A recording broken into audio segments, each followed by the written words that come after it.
Well, good morning. We are getting a little bit of a later roll this morning. We're going to head here from Panama City and make our way over to Carrabelle.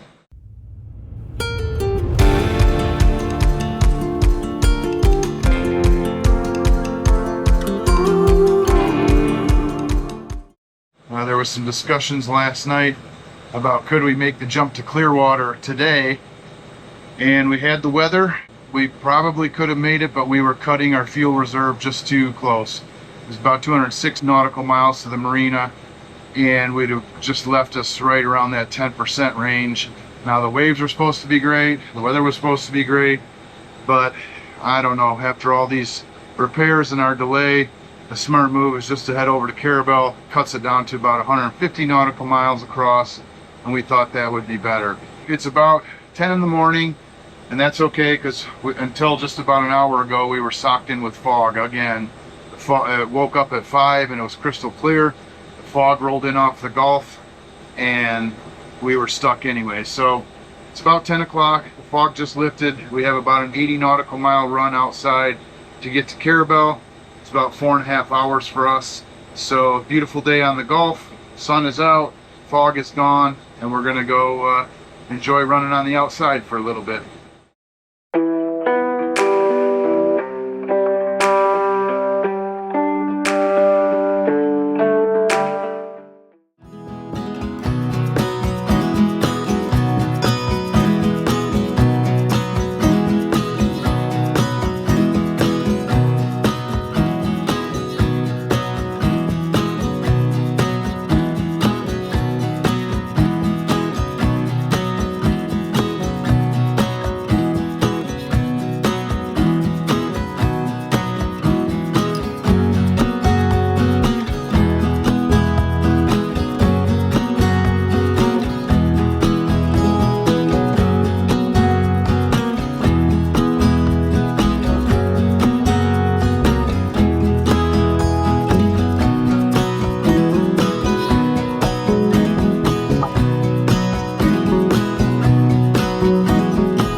We are on our way out of Panama City Inlet, heading out to the ocean. It looks great out there, sun is out. We do have a fog bank off to our east that we're going to be heading into, but it's supposed to be burning off. But we'll head straight out here into the ocean, pointer east towards Carrabelle, and hoping for smooth seas.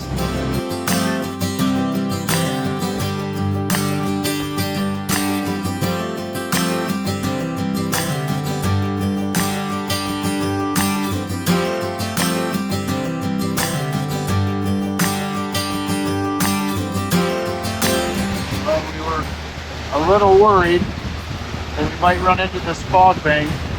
We are pointed at Cape San Blas, the barrier islands out in front of Apalachicola and Carrabelle.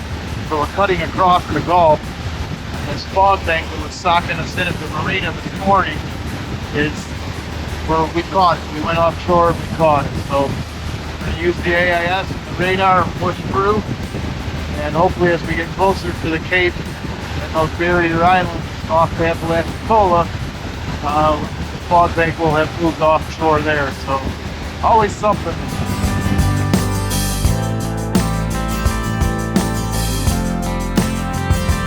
Well, it turns out the fog bank wasn't as bad as we thought so far. Knock on teeth.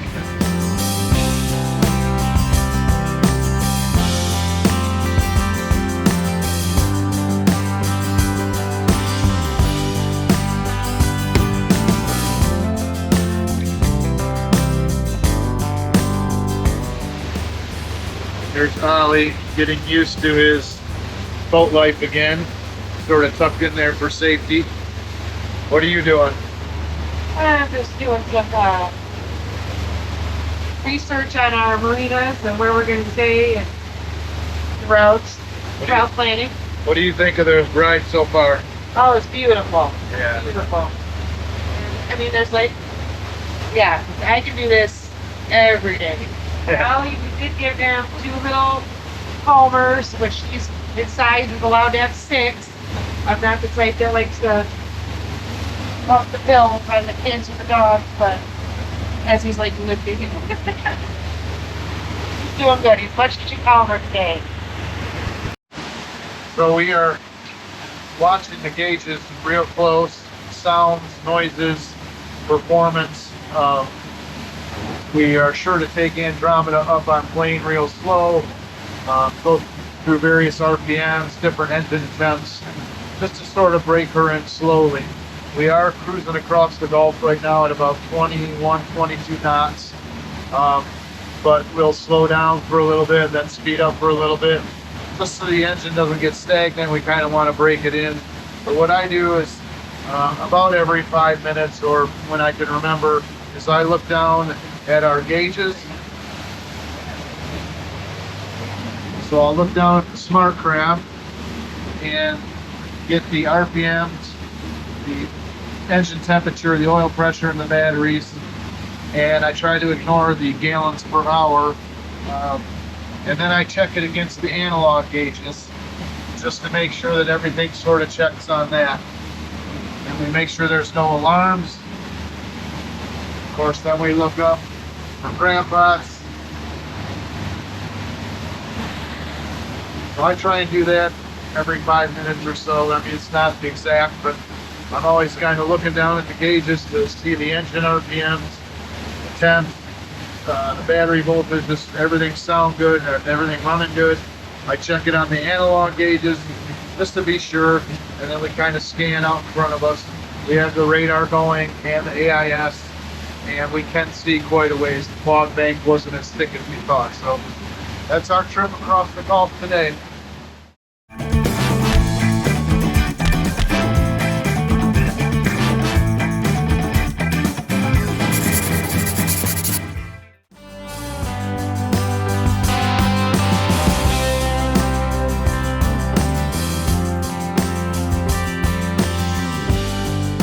We have just rounded Cape San Blas, which are the barrier islands off St. Joe. Kind of made a turn to the east, and we are about 40 minutes from the point off of Apalachicola, which will turn a little bit northeast and start heading toward the Carrabelle Inlet. So we've got about 2 hours left to reach our dock, and about 38-40 minutes till we make our next turn.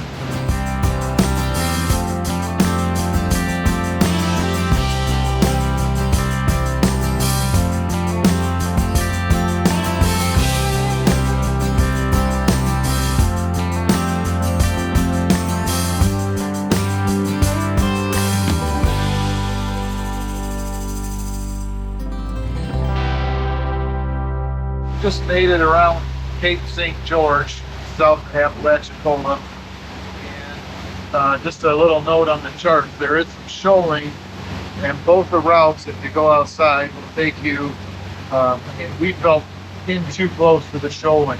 We're using Navionics on the iPad and Navionics chip in the chart plotter, and both of them were showing identical information. We slowed right down over the bank and saw mostly 10 foot, but it did get up to 3.8 feet under Andromeda, and Andromeda graphs 3.6. So it got shallow. We were on a rising tide, so we were okay. As soon as it went right through, we took it out of gear. There was no sand that kicked up, no impact or anything. But that that shoaling is obviously shoaling's hard to chart, and I think if you're going around Cape St. George, it's worth it to go way out and come back in, even though any course you plot will take you relatively close to the Cape, probably too close. So anyway, we're around Cape St. George. We have about an hour left to go before Carrabelle, and sun's peeking out, so all is well.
Well, we made it from Panama City, Florida to Carrabelle, Florida, and it took us about 5 or 6 hours. We had to wait in the morning for the fog to clear, and we ran outside, and it was just a beautiful day on the Gulf. And we are at just a beautiful location here in Carrabelle, tied up to Sea Quarters Marina and Hotel. We got some fuel. A little tricky coming in the docks. They're super narrow docks, and I don't know if Andromeda was having troubles or whatever, but we lost some electronics and lost an engine, but got tied up and everything seemed to start and fire right up, so no issues. We are planning on leaving, making the crossing tomorrow to Clearwater, so we'll kind of go out of here and just double check our gauges and all our electronics and make sure everything's working as we go. We can turn around, come back should there be a problem, but the plan tomorrow is to make Clearwater, and we had a beautiful day on the water and just a beautiful evening here in Carrabelle. And the greeting we got here at Sea Quarters Marina was actually really cool. It's a very low-key place. It's a beautiful porch, and there was just a bunch of people just sitting here hanging out, dogs everywhere, and we came in hot, and everybody was so nice. They helped us dock even though we came in sideways and made a scene, but that's the way it goes. That's what boaters do for each other. Yeah, there was no issue, and they were all supportive, and they were all very welcoming, and it was a very cool feeling. It's a very small town here, and I would love to spend more time here. It's just very pretty. Yeah, we were gonna skip Carrabelle, but I'm kind of glad we made the stop. So we'll get up early tomorrow and see what the fog does and see what the boat does and make the big crossing. Right, heading over.